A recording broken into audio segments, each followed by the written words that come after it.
So, hi, Leslie. Hi, Amber. How are you? So, thank you all for coming to San Diego Startup Grind with Leslie, founder of Geek Girl. And let's just get on in it.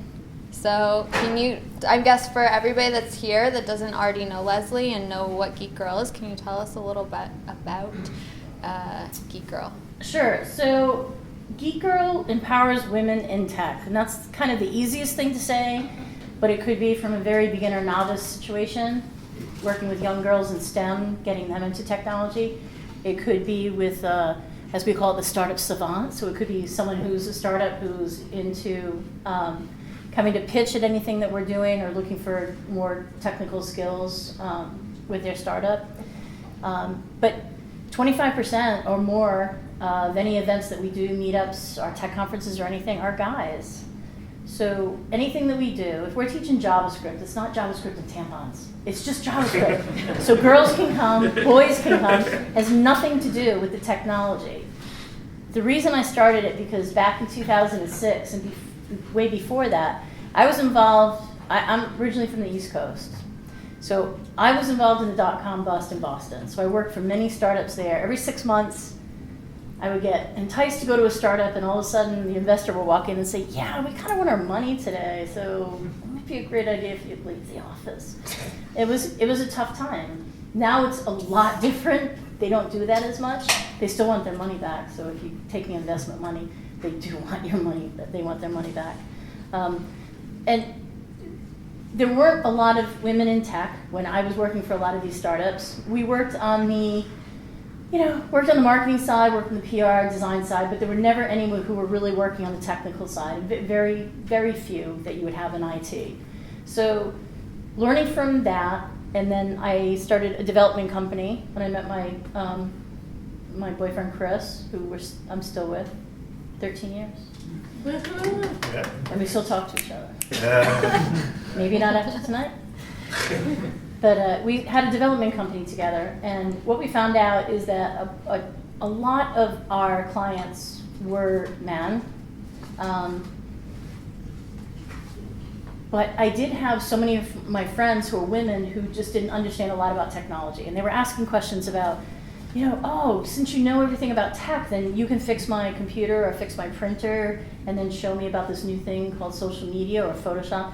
Yes, because once you know anything about tech, you know how to fix everything, right? You know how to fix everything, because if you're known as the tech person in your family, then everybody calls you and you never get your Sundays back. And my mom used to take 3 hours every Sunday to help, so I could help her with her Excel spreadsheet for her senior citizen swim team at the Villages in Florida. So everybody thinks that you know everything about tech, and that's not true. Sometimes there are people who are programmers or designers, and other people who are in tech and engineers, and everybody has a different purpose. So with Geek Girl, what we were trying to do is establish educational perspective, hands-on training to get women into learning more about technology. So Geek Girl wasn't necessarily about our audience, it was about me, because I was that geek girl who was at startups. When I took programming a long, long time ago, I failed miserably. I was the only girl in the class. The teacher was awful. He was horrible. And it scared the hell out of me. And that was kind of my first time being a part of learning a basic class, and it went horribly wrong. So I would like to continue with Geek Girl. We started in 2006. We did it at a coffee shop one day, just trying to get a couple of ladies together when we were running our company back on Cape Cod. And just meeting with a few of them, and then 2 became 5, became 10, became 20, became 30. Then we did a night of tech. We expected 25 women to show up in the dead of winter on Cape Cod, where 3/4 of the population is not there, where Wi-Fi is suspect, and almost 115 or 120 people showed up. And it was really great to see so many women who really wanted to learn a lot more about tech, and that was back in 2007. So then someone said, hey, you should really do this full-day event, and really, all I wanted to do was hands-on training. I didn't want to talk about feelings and all this other stuff. It had to do about bring your laptop, learn how to do these things, take these skills, and do something with it. So the boot camp became a tech conference, and then tech conference on the East Coast in Boston and Cape Cod. It's in its 8th year.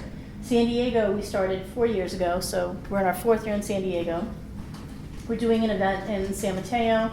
We've done similar events in Charlotte, and more cities to come. So, and it just doesn't mean that we're doing tech conference. We do a lot of meetups around town. We're constantly trying to find where the needs are, what's missing out, why women aren't going into tech. Because I gotta tell you something, women were the original programmers in the 40s and the 50s during the military times. Programming was more of an administrative assistant position. Whether it was punch cards or women using the automated machines, they were all women who were doing it. Slowly what happened was, we had this thing called the 60s and 70s, and priorities kind of changed, and women were going into different careers, and a lot of men started going into programming, and it really became, obviously, the computers were the size of this room, and now they were this big, and there were a lot more people going into it. And in the 80s, there were a lot more women in technology and programming than there are right now, even though we have Intel and all these huge companies in Silicon Valley putting millions of dollars into diversity programs to get more women going into tech. And we think there's a real disconnect in education, in the colleges. They go in for a CS degree and they change and do something else. An even bigger problem is when they do come out of college, or they go work for a startup, or they go work for a large company like Google or HP or anything like that, they never get to the C level. And it could be family, they could be having kids, and a lot of times they just want to go into something else. And a lot of them do feel as though they don't feel comfortable, they don't belong, they're maybe the only woman in their programming group or so on. So there's not a lot of camaraderie, and they want to be with girls are. I mean, the guys want to be what the girls are too, but the girls want to be, we like to, hang out with other girls and have that kind of diversity in a workplace. And what I found out a lot about the whole programming and being involved with a lot of guys in tech, with all the startups that I work with and the women in tech, was that all the women I knew in tech, even the ones that are 50 and 60 years old that I interview and I talk to all the time, when they got into it, they had a kid. They went in at 8 o'clock and left at 5, went home, cooked dinner, put the kids to sleep. It was an 8 to 5 job. Whereas a lot of people that I was growing up working with Chris and Dustin at our companies, is that they are on the computer all the time. They learned everything being on there. It's a lifestyle. They name their servers after Star Wars characters. But a lot of the women saw it as a real job, and men saw it more as this thing that they really wanted to do in a lifestyle. So there were a bunch of different stories that I had always, when I talked to a lot of women who are in coding or in engineering positions, and it's very different about what they kind of see. Now, programming and engineering and tech and so on is natural for women because we're natural problem solvers, and we've just tried to have to bring the culture and community and learning to make them understand it a little bit more. So I guess I went over my minute, but Time for the Q&A. Q&A. Sorry. No, I'm just kidding. so that's what we're doing. Yeah, no, that's wonderful. I think a lot of people here have probably heard of Geek Girls, but didn't necessarily know, what you've done, not only in San Diego, but outside of our local community. So I guess, a lot of young women, maybe growing up in your neighborhood, I just wonder what it was like growing up. You're in Providence, is that where you grew up? Rhode Island. You grew up in Rhode Island. Yeah. What was it like growing up there? Did you have a lot of kid girlfriends, or I think I heard something maybe last night about you being on a soccer team and being the first girl or something. And you were talking a lot about you had to perform. It was one thing to be the girl, but you had to really, you made a lot of goals or something? Sure. But I think this is for anybody, and anytime there's maybe a minority in certain places, whether it's women getting into it or whether it's African American or whatever the diversity issue is. I think sometimes when there aren't a lot of minorities in certain areas or women or where there's not a diverse situation, it's kind of like, I think about this thing about performance all the time. And the story I was talking about last night was, I grew up with a bunch of guys in my neighborhood. I played basketball, I played soccer, I played everything, all sports.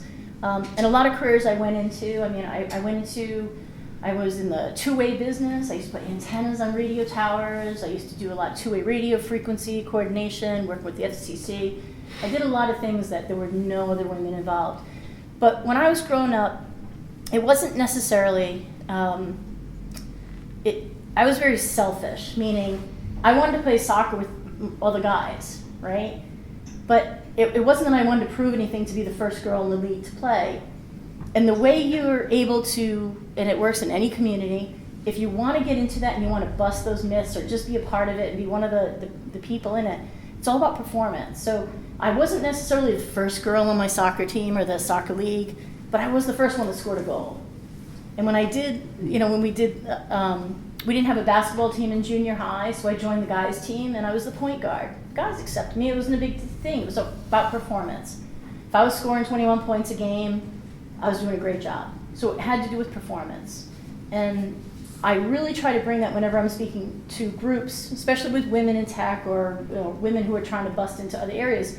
It's not about like how much whining you're going to do or like I can't get into this or I can't get into that. It's about performance, and everybody sees that. And a lot of it has to do with startups. They're looking at performance. When you go and ask for money, what are they looking for? They don't care how you're doing things. They're looking for how many sales you have. They're looking for your pipeline, what kind of figures you're making. It's all about performance. And the same thing had to do with kind of breaking different barriers of whether it was sports or tech or any areas like that. So yeah, I was a big tomboy. I didn't have a lot of girly friends, and obviously I'm not wearing lipstick right now, so I was never a big girly girl. I did take ballet. My mom made me. Hasn't helped your walking, I'll tell you that. I do kind of walk like a baby dinosaur in heels. It's true, but Lauren's like yes. No, I think that when I heard that last night and you kept driving home, the performance, it really stuck with me because it's so much, the examples that we have, like as women in tech, you believe that it's possible when you see it. And so if you have high-performing individuals, like you were saying, like what are some of the metrics of kind of saying, like, we've reached a place of equality as women in technology and business? Like, when you look at the future, what does that look like when it's kind of happened? I think when you look at a place like Silicon Valley, which obviously we all look at, and Silicon Valley is such a vibrant part of America, and it runs the world of technology. There's no other place like Silicon Valley. So if you're in tech, you're always comparing yourself to what's going on there. And there are a lot of problems there with, they're changing a lot of things with diversity programs and trying to get a lot more women and minorities involved. But it all has to do with when someone asked me 15 years ago at our development company, you're all for this getting into women into tech, but you have no female developers. And I said, not one has applied. It's that whole thing. Like, it's performance or it's taking a chance. I haven't had one person, and even though you tell people to fill out an application, if nobody fills it out, how can you hire a woman who hasn't applied for a position? So we wanted to fix that, and that's something that we tried to do with Geek Girl is really, we work with a company called Hired, and Neil's here tonight. And what I really love about Hired is that we're starting to do these great events where we're bringing in women who are programmers, whether they're in college, whether they've just gotten a job with a company, or whether they're looking for jobs, junior developers, senior developers, and going through the entire process, bringing in some women who work for GoPro or some of the other companies here, talking about the culture, what you're supposed to expect. And then afterwards what we do, and this is not closed to men, guys everybody's welcome. And then we have 10-minute, I call them concierge audits. And you sit down with someone who's either a resume professional, an interviewing professional, a culture professional, LinkedIn professional, and you sit with them and learn a little bit more about this whole process and how to get a job. And Hired's been a great partner for that, and we're doing another one on February 23rd at 501 West Broadway, thanks to the Irvine Company. But that's something that's they don't teach you out of college about how to do all these things, about how to get these jobs. And something that's going on right now in San Diego, which I'm really proud of, are the coding academies that are coming to San Diego, such as Learn, Origin Code Academy, Dev Boot Camp. What they're doing is they're taking that whole process of learning. I mean, they're making it very small to teach you about programming in different languages, but they have an expert photographer come and make sure you've got a great headshot. They do a resume service. They promise that they're going to get you a job. They have a great intern program. They work with all the startups around here. If you're looking for junior developers that can grow into senior developers. So there's a really great ecosystem for people who are either coming out of college. We don't have a lot of people stay at UCSD and all the colleges. They don't stay in San Diego. They come here and they kind of leave. And we maybe should, work on, hitting that talent just a little bit more. Yeah, you were telling me the other day a little bit about how that story of San Diego's code could actually kind of move us ahead if we came together. Yeah. What's the importance in that? Like as Geek Girls, you bring together all these different entities that support startups, that support women in technology. Like, how has that ecosystem grown from the time that you started Geek Girls? And really, Sure. like, logistically, how did you grow that network? What kind of, like, work did you have to put into that? Oh my God, all of this is not easy at all. There's a lot of work that goes into community building. There's a lot of work going into building a brand. We have a very recognizable logo. We're known nationally. We've been very, very blessed at a lot of things that we do. But it all has to do with hard work and commitment about what you're looking for. When I first started Geek Girl, everybody copied Geek Girl because it was easy. Well, I'm just going to look at what they're doing. They're doing classes, so all these, people would start mimicking Geek Girl, and they would do a conference or something. Well, they'd fall flat on their face because, one, they weren't me. I'm just kidding. Go, greatest of all time. Just kidding. Damn, I missed the intro. Tom Brady.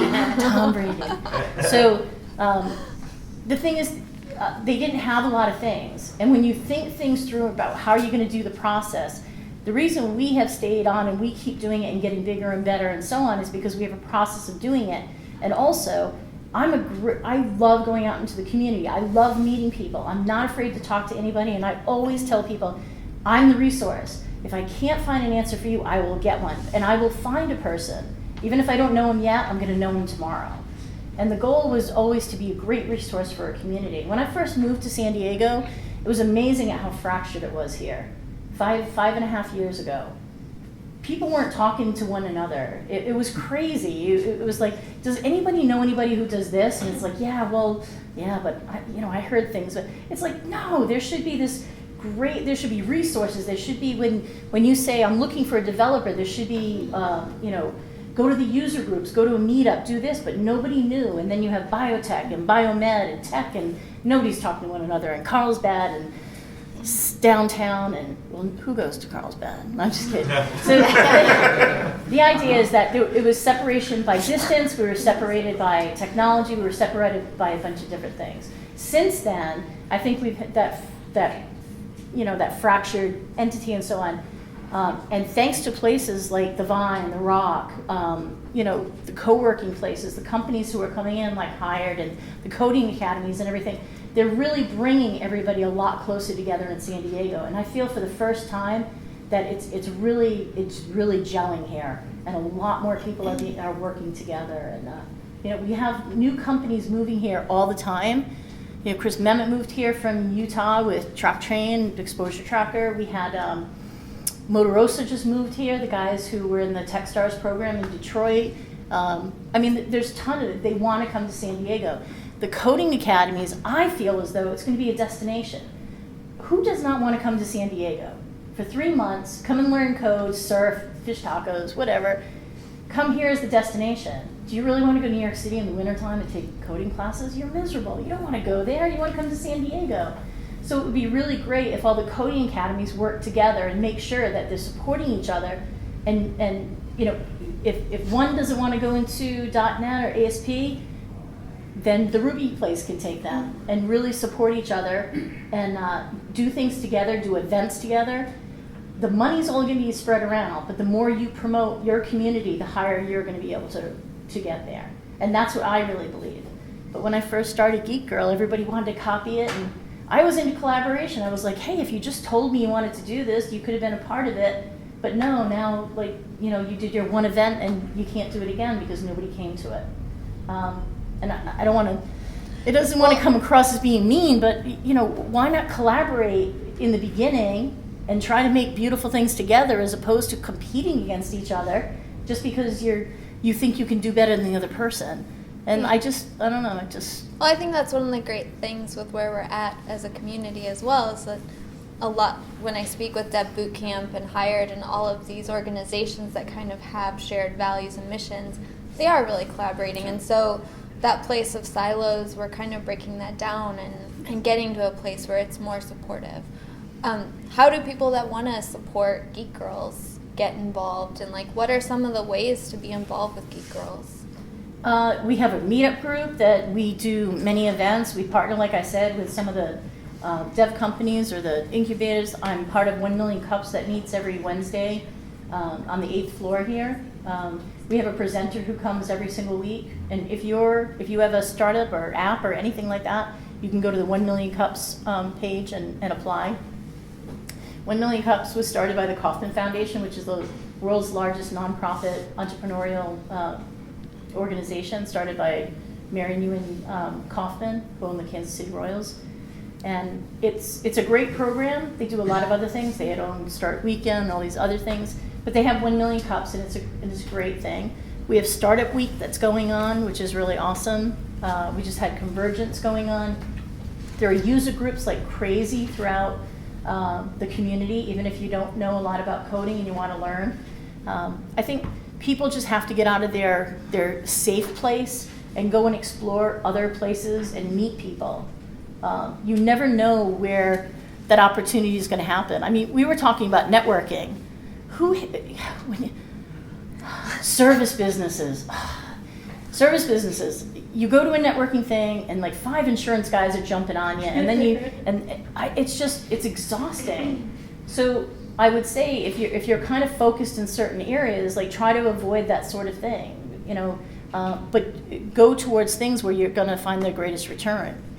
And sometimes, I posted this the other week, and I'm like, I don't care what it says in your business degree, it's all about who you know and who you cultivate relationships with. I always say to people, ask me questions, contact me. What's the worst thing I can do is say no to you, or I just don't have time right now? Always ask, go reach out to people. I would never have the relationships or the sponsors or anything involved with doing Geek Girl if I didn't. I get on Twitter, I get on Facebook, I stalk people, not badly, but I go after, I ask them. I mean, Kara Swisher from Recode, I got on Twitter, I'm like, I have a t-shirt for you. She goes, okay. She goes, I'll DM you my address, but don't give it to anybody. So I sent her a t-shirt. Next time I was in San Francisco, I met her for coffee. Next time she says, oh, come over to the house and have a cup of coffee. I mean, she's a really important person, and all I did was reach out and say, I really want to talk to you about, what I'm trying to do for women in tech. You have to go out and do it. I mean, you don't have to be creepy stalkerish, but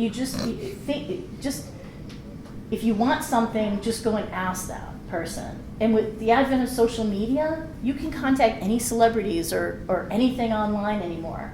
And celebrities are into investing in tech companies, but it's much easier to be able to find these people. Elon Musk still hasn't written back, but he will. Maybe if I write a really bad blog post about a Tesla, he'll finally write back to me. But what are some of the ways that you see San Diego changing as a startup ecosystem? You've been here for a few years. I think you were telling me the other day about when you first moved here, you were just head down in your work, and you didn't really get to look out and see and make those connections. But how did you get introduced into the startup ecosystem here, and then how have you kind of seen it transform? Sure. As well as kind of what's that future look like to you for San Diego? The first year we moved here, we came here by way of we had sold our assets of our development company, and what our biggest client at the time was a startup that was relocating to San Diego. So we moved in 3 months. We had to be here. We had to sell a house on Cape Cod. We had to pack everything in a truck, move 2 dogs, 2 vehicles, get a house in 3 months, and it was very exhausting. And when we got here, it was 7 days a week or 6 days a week, just really working on the startup, taking the time to, hey, we're in San Diego, let's see what's going on here.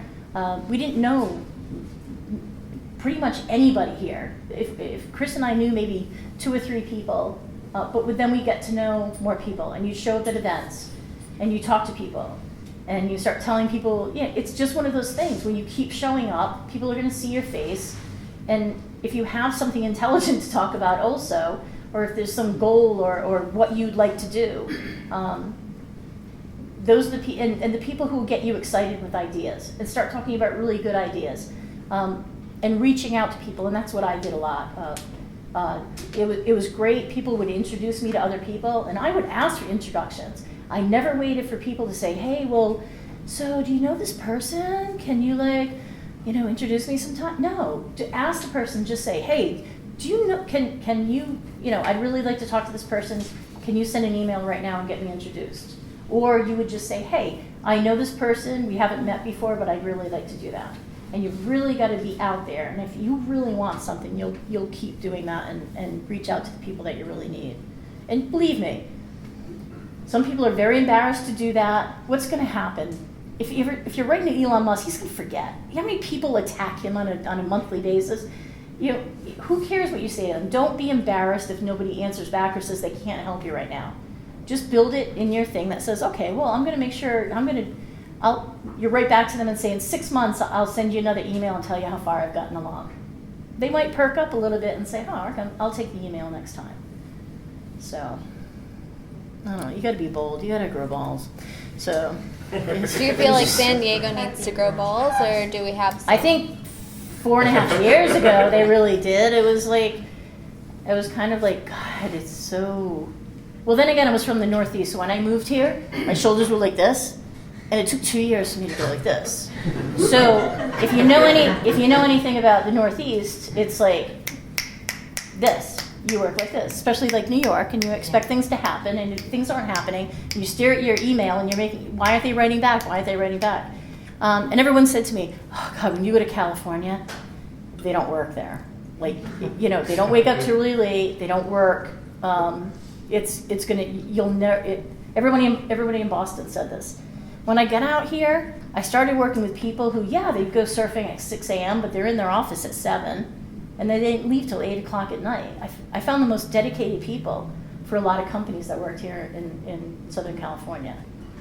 Yes, there still are a bunch of other, it's a surfing community, but I think San Diego's really grown up, and there's so many resources, and a lot of people are moving here because they see that there's this really great entity. And it's getting to have a really great vibe here also, that you want to be here.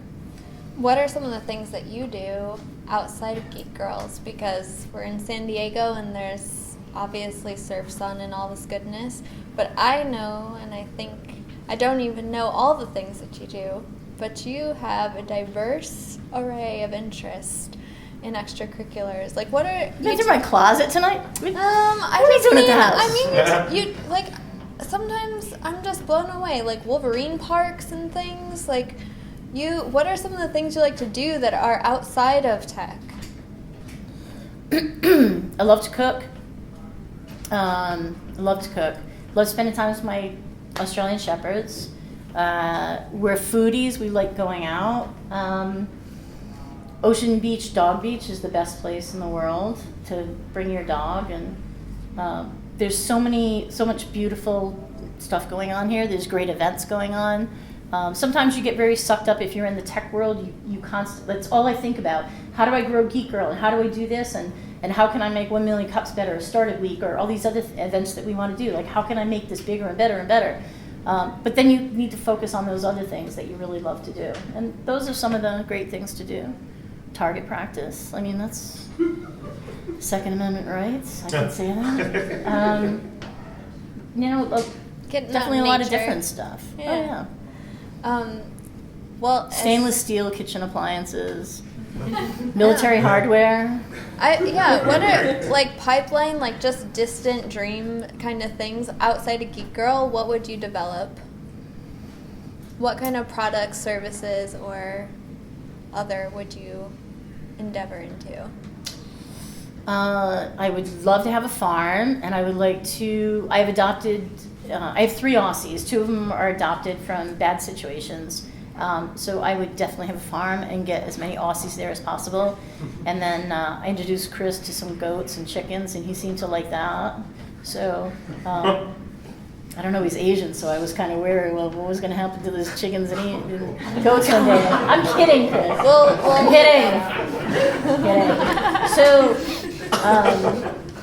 other animals, like any hurt animals or, just those are the things I really love. I'll make a lot of products myself, whether it's lip balm to pickles to candles to, that's my thing. I get a great house that we like to do it at, and we have the best Halloween parties. With your dogs, with the pets, you were part of the Pet Tech Night, right? Yeah. San Diego's kind of getting known for that. Can you tell us a little bit about some of the stuff that's been going on in the pet tech industry here? San Diego loves their pets. If you go to a restaurant anywhere in San Diego, you'll see, if you don't have a dog, you may not, or if you're one of those people that has cats.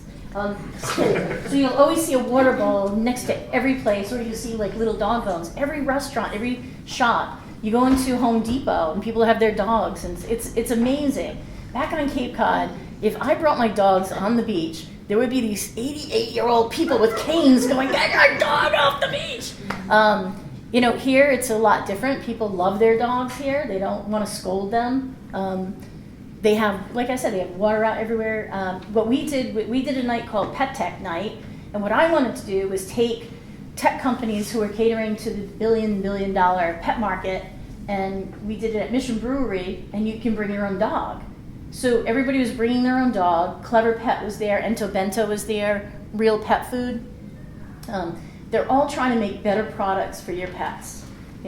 Everything's coming from China. Everything's coming from other places. Dogs are getting sick. They're dying every year from rawhide from China, from bad food.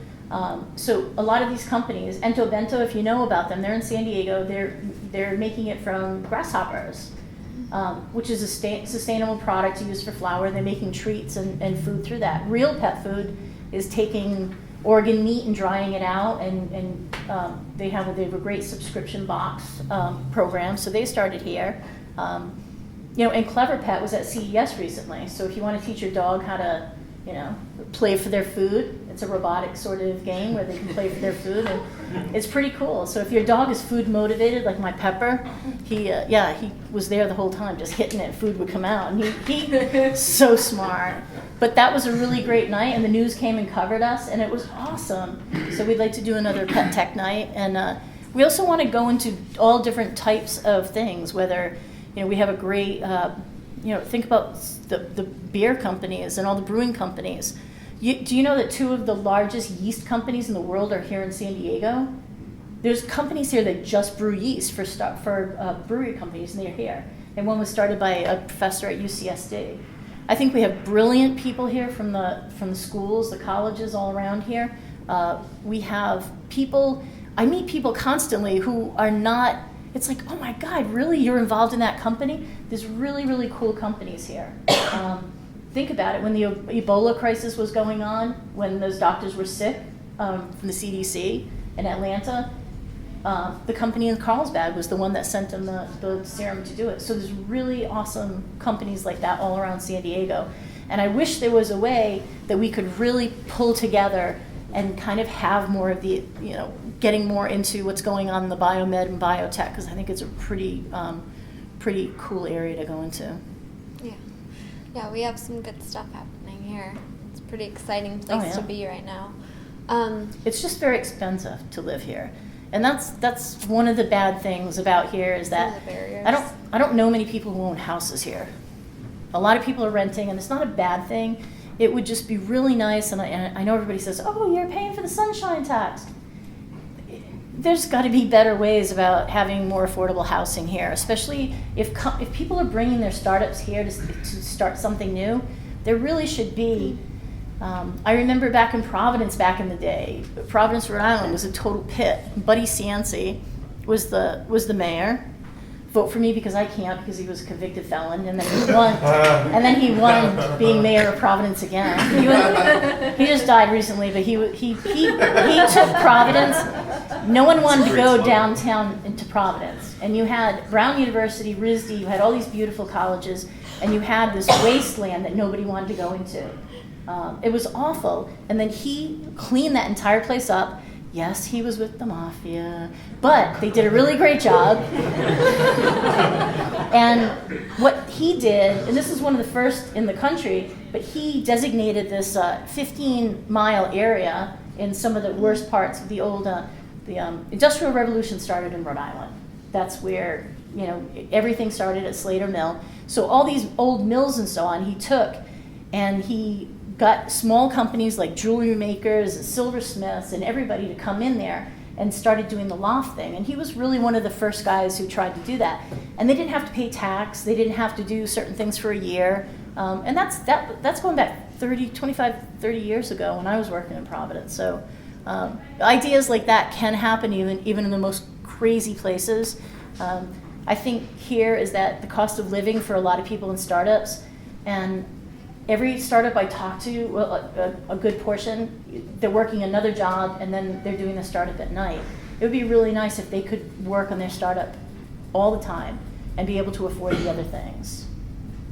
So when I win the lottery, I'm going to designate an area with no rent. Yeah. Leslie has dreams. I'm just saying that I think there's, and I would really like to see the mayor really stop talking about the chargers and really start talking about the innovation of the people who are making the city, because it's not the chargers. It's not they're making the money and so on, but it's the small businesses and it's all the innovative companies. It's all of you people who are here working for smaller companies, starting smaller companies, and staying in San Diego.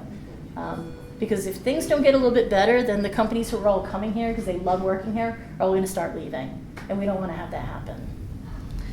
Okay, I think we're getting close to time, so I'll ask you a last question and then we'll move to Q&A.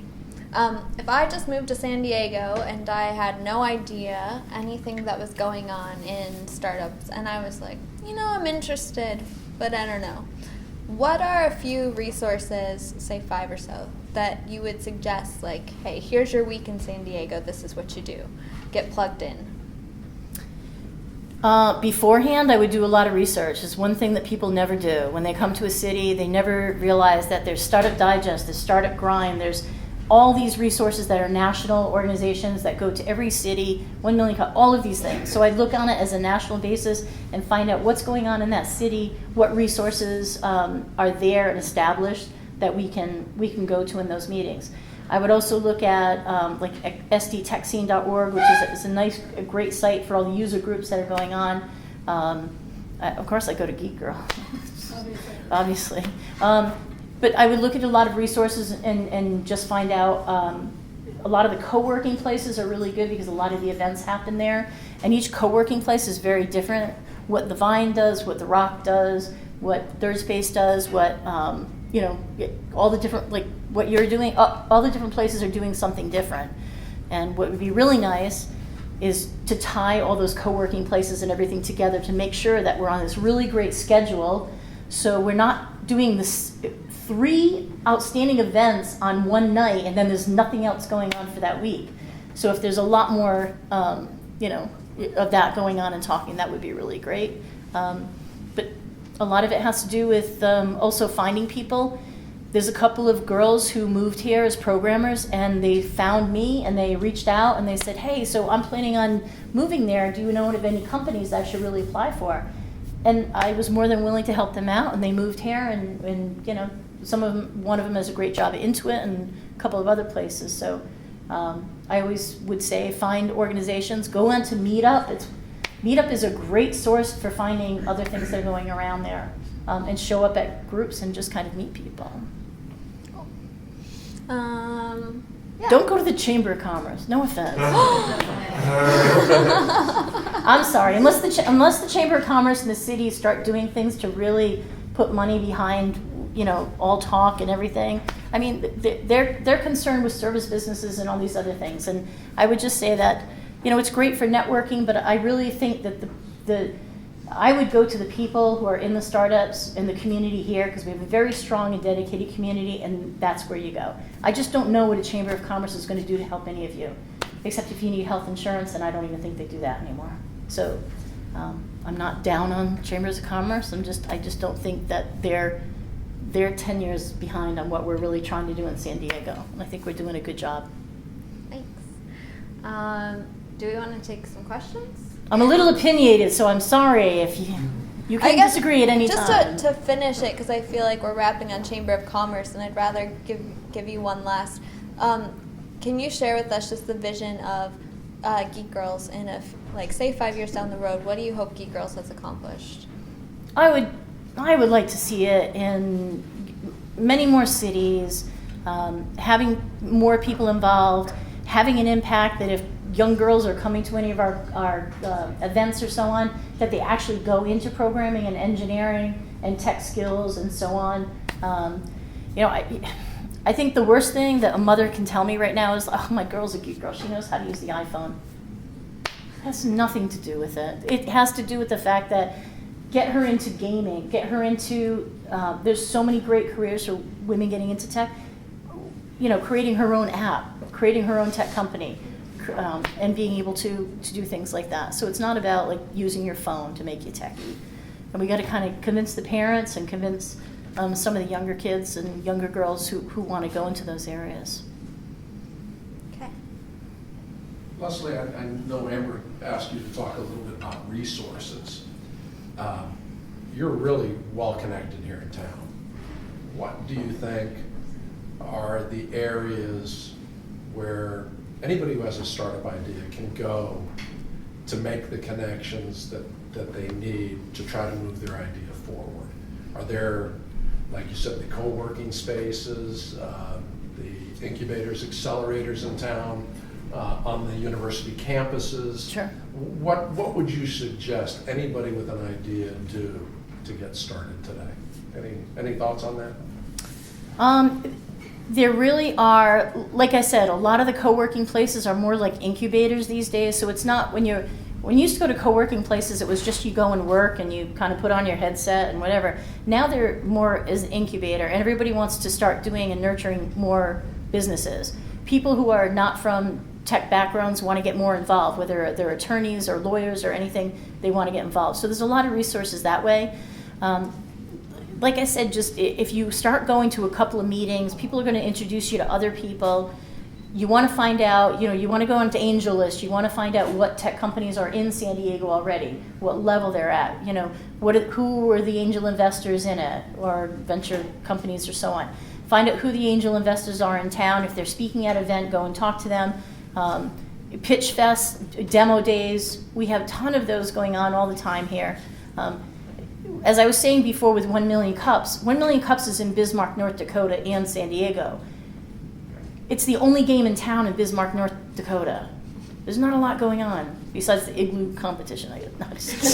There's not a lot. So it really is a close-knit people, and they'll get 100 people showing up to every event. Here we have so many things going on that you can throw a rock and you're gonna hit someone who's going to an event that might be of interest to you. So there's a ton of things, and always ask people who are involved with email any of the resources, or people who have sites about calendars or anything like that. Good, thank you.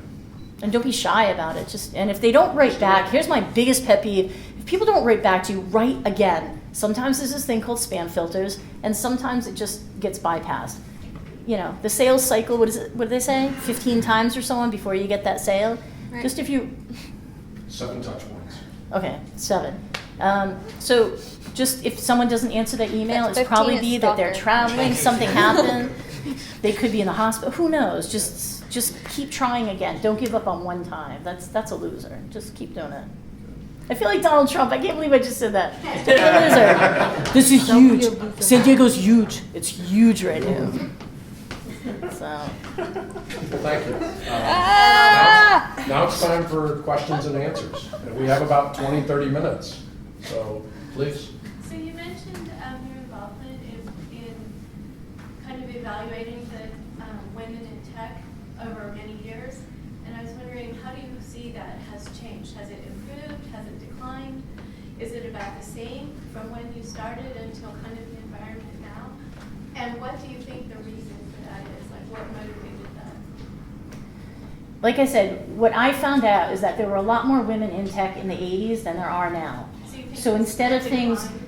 yes. So it went from here to there, and then it went up again in the 80s, and then it evened off, and then it's going down a little bit. So we figure the amount of women from CS degrees going into and staying with it is about 13% or so, and that's just a very rough number. The amount going into places like Silicon Valley and so on is a lot less. There's just many more things to do.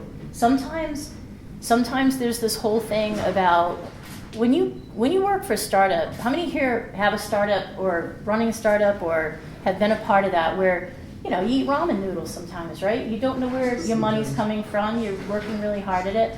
So sometimes women, and especially women in families, just have a fear of doing that, and they wanted to take a safer thing. They didn't want to go into that for a very long time. That was the case. But I do find that there's so many more resources these days. There's so many more conferences about it. There's so many more non-technical women at tech companies that are being a part of that. So they may not necessarily be technical, but they are from the non-tech side at a lot of tech companies. So if you go to Intuit or so on, there's a lot of non-technical women working there. But they start women in tech programs because they want to support all of the women because they're a tech company. So there is a large group of that.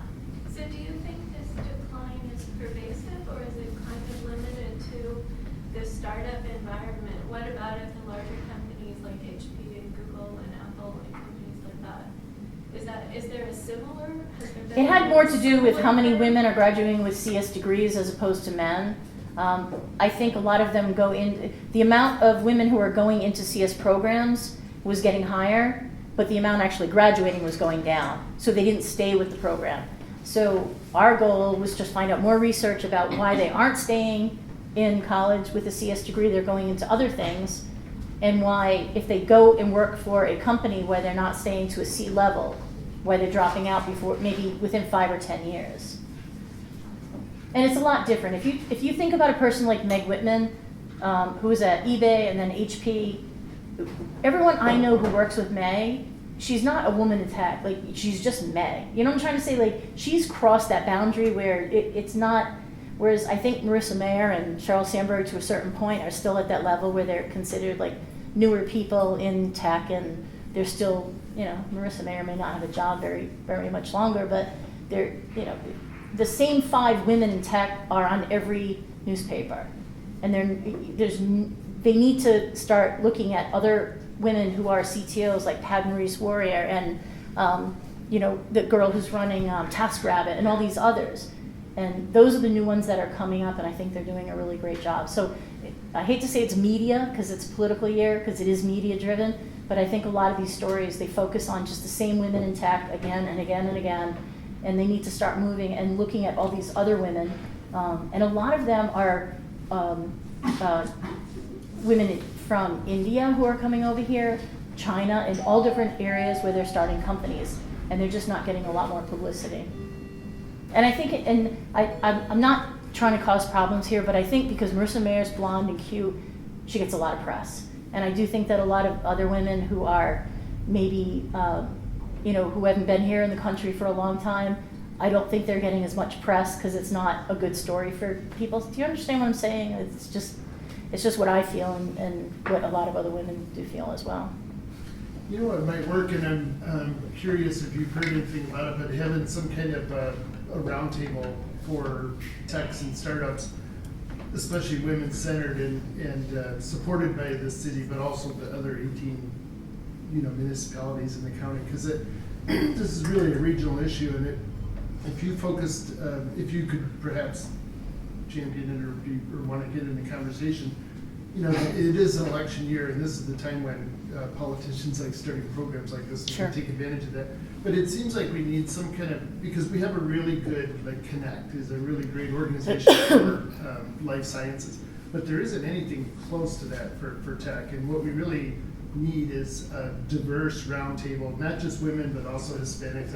I often say that Hispanics are like the invisible population in San Diego, and they're 47% of our kids are Hispanic in our K through 12, and we are not integrating the different communities. And Sure. it just seems like that this should not be a once a year event thing for you. This should be a continuous 12-month strategic planning group that is helping gather resources and direct them at this. Sure. Well, I think it's funny because I looked at the City of San Diego website, and I was looking for, I'm like, okay, everything's about the Chargers, everything's about, we're not voting to keep Comic-Con here, which I think is kind of crazy. But I'm looking at all these technology groups, and they didn't have links to them. So I called the records people, or the county person, county clerk, and he was very kind to me. And I said, well, why isn't this group? It's a technology group. And he goes, yeah, but it's just, it kind of like isn't, live and happening anymore. And I'm like, that's a real shame. Like, isn't anybody interested in doing that? So everybody knows Barbara Bree. Excuse me. She's running in La Jolla District for the council. She's from a tech background, and I think she is one of the people who could really change things about, thoughts about startups and stuff like that. I'm so sorry. So I think it has to start with those areas. That tech group, it would be really nice if some volunteers got involved to do that and worked with the city and tried to find some, common way there. One of the things that came up for me while you're saying that too is, you make a big effort to involve some of the schools that wouldn't otherwise be involved in technology, like in your organization. Yeah. So what are some of the ways that you outreach in that to involve some of the younger students that might be coming from like largely Hispanic demographic areas? Well, don't work with the administration, because the administration doesn't care. You have to work with the teachers, the motivated teachers in San Diego. And there's quite a bit of them. Mostly the ones that come to me are Hispanic. They want better things for their kids. So they might be working with school systems in Chula Vista, other areas, that they're not having as many technology programs and stuff like that. So if you find motivated teachers, you want to work with them. And with Geek Girl, we give about 100 free scholarships to King Chavez here in town, the charter school for mostly Black and Hispanic kids go there. Chula Vista, large Hispanic population. We give them scholarships, and it doesn't matter if they're boys or girls. Like, the guys don't care if the logo's pink. They just head to the hack room, and they head to the coding rooms, and they just go ahead and have a great time. So I think if there's a bridge towards education and work with that. When I first started doing Geek Girl in 2007, our first event was at a community college, and they didn't want to host it because they said we were competition. And I said, we're not. I said, we're doing everything you're not doing, so we're actually doing a better job than what you're doing. So we're not competition. So, but it should be that, you should be supporting us, and we should be sending people to the college after we're done. So it's a little hard to stay involved with education sometimes. Anyone else? Oh, yes, you're in the back. Just something came up for me as a note, but it's not my question. Actually, the East County Chamber of Commerce, I just received one of their breakfast meetings, which is entirely centered around STEAM education. So just a thought there. But actually, coming from Maine, I was shocked to hear that you found 125 women on Cape Cod. Now, granted, they were all over 55 and they were real estate agents, which is, that's all that. But I gave them a lot of credit that they came and took classes, and they got out of their yeah. But so as an extension of that, and not to take the focus off from San Diego, but I'm curious, are you aware of what's happening in the Northeast, Cape Cod, Maine? Is there any parallel between here and San Diego, or no? What do you think? Well, Cape Cod's still 10 years behind in technology. I know So that. that's why we Boston- still do, that's why we Boston. still do a tech conference there. Boston is very different. And one thing I learned about the tech community in Boston and West Coast is that growing up on the East Coast, I went to Boston a lot, and we went to a lot of tech startup things, and we had clients in Boston. The thing about Boston is I always saw it as, if you know the Wang companies, remember Wang? Long time ago. The Wang company always kept things in the family, and they never sold, and they never diversified, and they never really did anything. And a lot of startups there did the same thing. Whereas West Coast, serial entrepreneurs. The minute like you have an idea, you have your second idea, you're going to sell your company, you're going to start doing it's nobody's very close to that. It's not a baby. They're not going to hold on to it.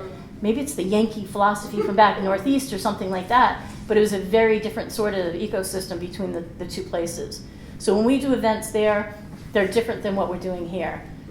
In San Diego, I cannot tell you, the men in San Diego, and guys, pat yourselves on the back, because I don't see this in other cities we work at. Guys don't want to rule TechCon, and they don't want to like tell me what to do or so on, but they're there. How can I volunteer? How can I help? Can I stay in the hack room? All the user groups are some of the instructors. The Ruby user group, the PHP user group, JavaScript, any of the user groups are here, and they're always willing to help. And we have so many volunteers that are guys, and so many people who want to be involved. We have some of the guys as judges who own startups or investors. You just have to reach out and ask. I mean, I threaten a lot of people, but mostly the response that comes back is, sure, Leslie, anything for you. And I appreciate that. And I like the fact that they're going to take time on a Saturday. They've got kids, they've got whatever, but they still understand, what it's like to be a struggling person doing their first pitch in front of a bunch of people with a product, and they see that, and it's an opportunity. You never know where that startup is going to go, or that person's going to go. So you probably don't have a resume, or probably won't ever need a resume again after that. But if you do have a resume right now, what's your statement, or what's your title on the top of your resume? Go. No, just kidding. I'm thinking like epitaphs or something. She was liked. People liked her. Not a gravestone. I know, but She was mostly I haven't good. done a resume in like Her resting 16 resting years. face was questionable. I can't even. The resting bitch face. I have that a lot that people talk to me about. Think I'm too serious. But I listen to people, and I don't smile a lot, so I listen to them, and people think I'm mad, and I'm not a mad person. So I can put that in the resume. I don't know. I would say that if you're feeling comfortable all the time, you're doing the wrong thing. Like you know what I'm trying to say. Like you got to challenge yourself every now and then and do things. And if you don't feel scared at what you're doing, you probably shouldn't be in a startup. If you don't get the moment of panic every morning when you wake up, or it's tough. It's a lot of people work for bigger companies, and that's okay. You get your paycheck, and you raise your family, and you buy a house, and you do certain things. And there's another breed of people that are entrepreneurs and startups, and it's a much different thing. I don't want anybody to ever say that I never responded to them by email. That's your tagline. Don't say I didn't write you. No, I would like to. No, I would like to be that. I feel as though I'm the resource. I always say I'm the resource. I'd like to be more of a unifier, collaborator. I don't have to be the number one person. I can. When I had our company, I went into the trash baskets as well. It's one of those things where keeping it real and just. The whole collaborative effort is just extremely important, and being open to people. Because I remember when I needed help, and I didn't get a lot of help in certain areas, and that I could be very bitter about those things, but I'm not. And I want to do everything that didn't turn out too well for me. I want to turn that around and make sure that people who are coming to me, I'm going to make sure that they're getting the information they need. So what's the business model of Geek Girl? How do you make money off of that? I didn't realize we had to make money off of it. No, just kidding. The idea is, this was something that was a passionate thing. I was working full time and doing it, and now I'm really trying to put it forward. The event business is very hard to make money in. We have, obviously you have to depend on people paying to come for it and sponsors. We're very blessed with some awesome sponsors, with the coding academies in town, like I mentioned, companies like Hired, companies like Automatic, WordPress, New Relic, MailChimp, Constant Contact, Aweber, HubSpot. A lot of these companies have been very kind to us and offer us many different things, and Microsoft. So we've been very fortunate in that area, but on a year-round thing, a majority of our events we do are free. And with the help of some of those sponsors who are putting those on. So What about the money Girls for Hired? Geek Girl for Hire is the profitable area. And what that is that if anybody's looking for a development project, if you're looking for an app being done, whether iOS, Android, if you're looking for a web app, not necessarily a WordPress site, but anything to do with SEO, SEM, large scale web design, data, anything to do with that, that's where we really like to do it. The SEO, SEM, and the social part, because social media is such a huge part of SEO, that's where we really like to do. We do a lot of audits and come look at people's sites, do audits for them, and so that is that's the money maker of there. And whether it's sometimes I just get paid for an hour to go sit at an older woman's house just to show her how her computer works, and I do that every now and again. It's humbling, and even though you're like, I don't have time for this, it brings me back to where I started, and I feel really good about it after I leave. And a lot of time I don't charge them. They're like, here's something. Oh, another question in the back. Thank you, Leslie, and I imagine you're not getting paid a huge sum to be here tonight, so we really appreciate it. What? Vodka is currency. Vodka is currency. And I'm one of the original Geek Girls as an engineering grad in 1983, so I've been Awesome. in technology and medical device and pharma and biotech, and it's interesting. I think you asked the question about kind of women in these fields, and some of the larger companies like Abbott that I work for, they consciously know how important diversity and women are, and then other companies, I recently worked for probably the largest biotech in San Diego, and it just isn't even on the radar, and so it's kind of shocking to look at the org chart, and I think they're really missing out on the value of embracing and understanding the value of diversity. But I was just going to ask you kind of one of the things that I have struggled with as far as, and I know I can tell by your passion that there's so much to do in so little time. And kind of when I was in the corporate world, I get 250 emails a day. Even if I could get through 150, if there were 100 I didn't get to, by the end of the week there's 500, and Sunday I try to get through it. And looking at, for you, all those different things, and also your commitment to really get back to people. Do you have, what's your secret for sorting through and focusing on what's most important, including taking the dogs to the beach?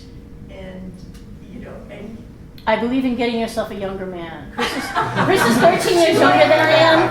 I totally believe in getting a younger man, splitting up the priorities. I just think if you're really involved in hey, listen, there are days I wake up and I don't want to get out of bed because I'm like, I can't believe I have to do this. It's hard work. And you're like, what are you talking about? Sometimes you have doubts in your mind, but if you started something that you really loved and you want to do and you feel like you're helping people, then you're going to get up and do it and do whatever you can to do it. Like I said, I don't want to ever go to bed and not answer all my emails. That's one thing. If people are taking the time to write me an email, I'm going to sure as hell write back to them, whether it's, I can't talk to you right now, can you give me another week, or something. And I use a lot of apps that make my efficiency a lot better, that I don't spend a lot of time doing things, whether it's Basecamp, whether it's Slack, all different types of apps out there that are created for our efficiency purposes. That's a lot of things that.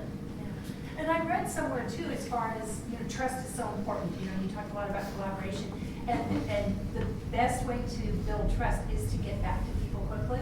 So it sounds like you really excel at that, and I'm sure that's why you are so well connected and so well in mind. Trust but verified. Yeah.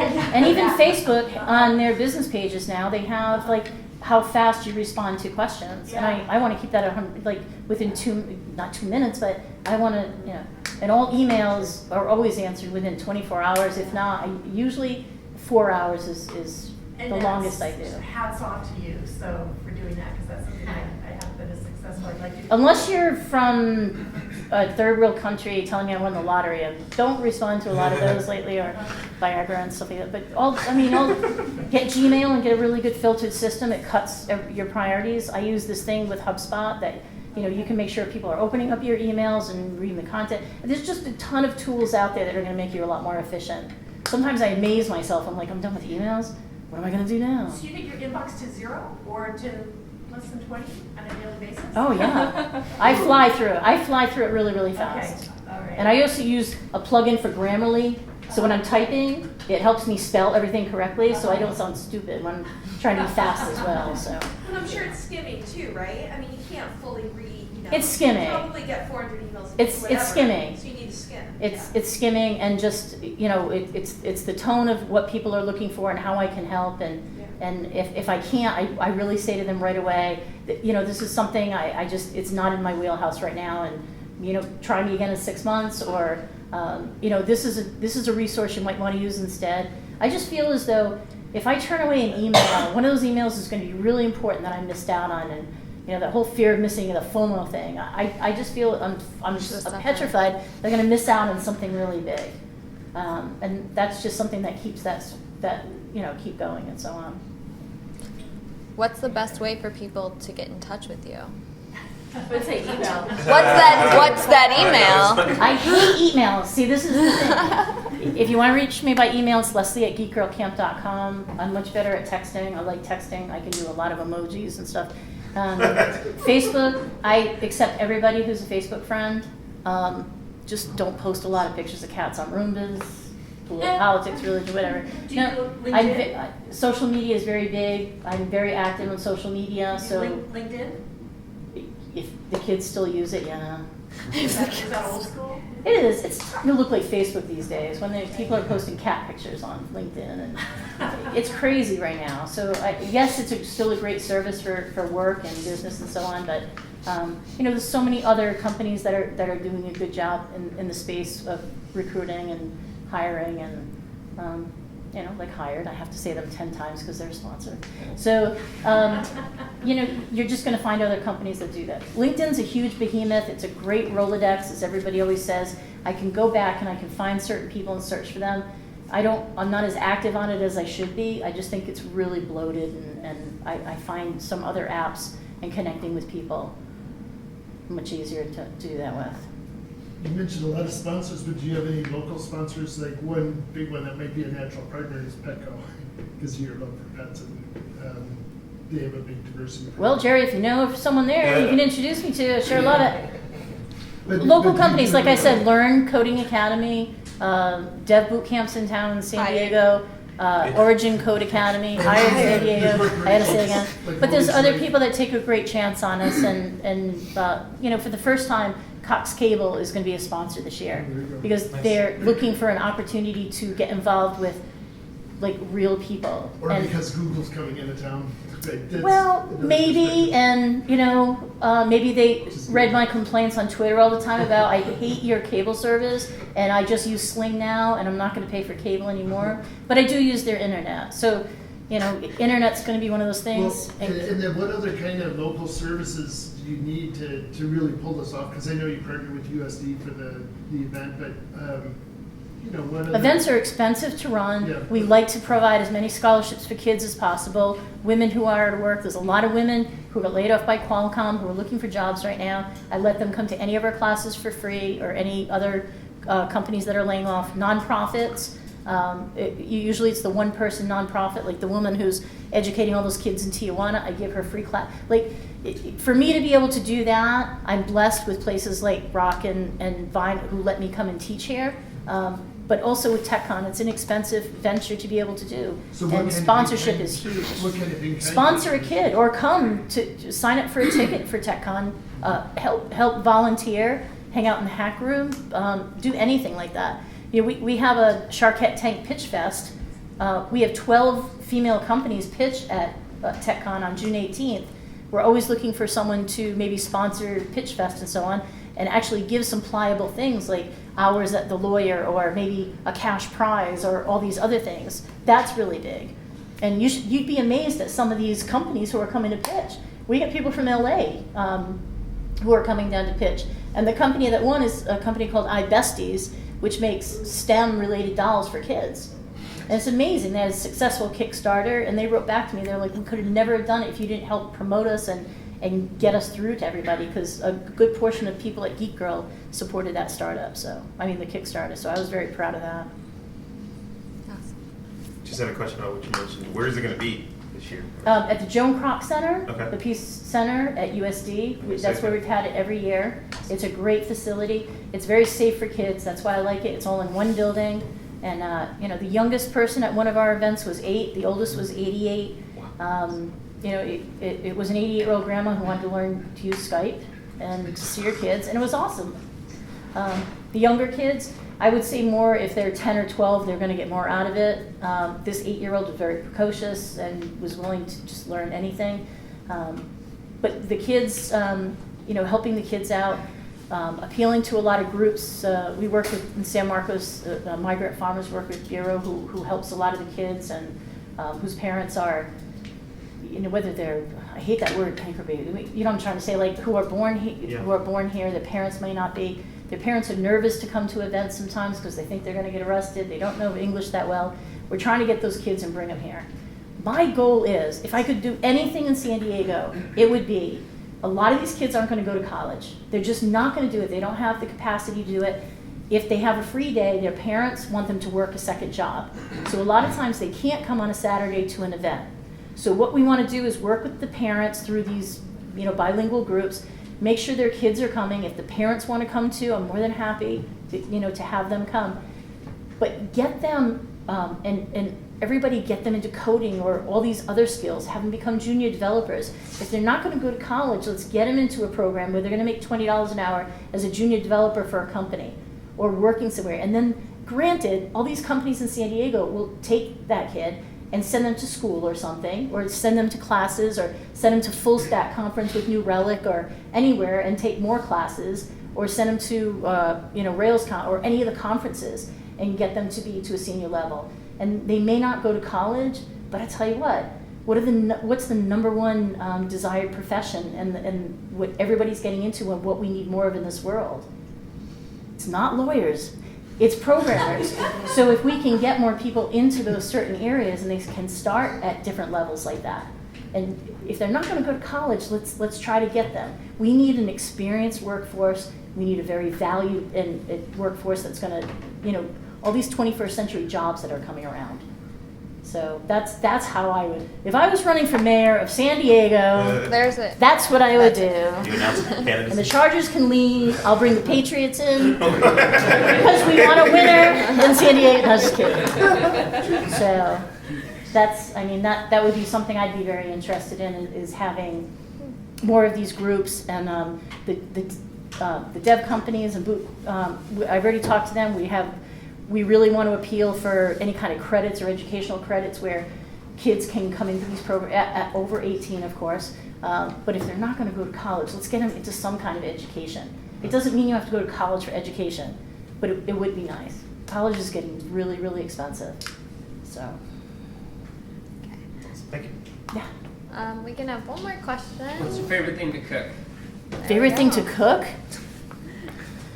Oh my gosh. Geez. I'm really fascinated with pasta these days, and I got this stainless steel sort of meat grinder for my KitchenAid to make sausage. So I've been doing sausage and like the Italian stuff.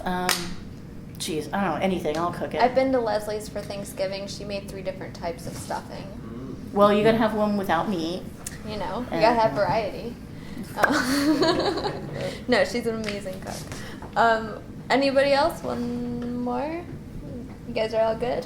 Well, Awesome. Leslie, thank you. Thank you.